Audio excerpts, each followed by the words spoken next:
All of this fresh snow is going to make the avalanche danger go through the roof. Luckily, we're not in any avalanche zones, so we'll be okay. Above the ceiling right here, the snow's pretty thick, but yesterday I could see light shining through in that corner of the cave, which means there's less than 2 feet of snow between the ceiling and the surface of the snow. You can kind of see what I mean right here. There's this blue color.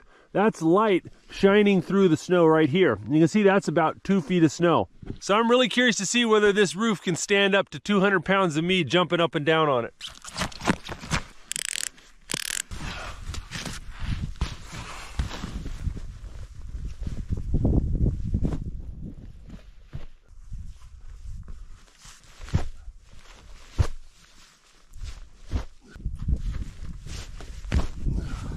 I couldn't feel any movement.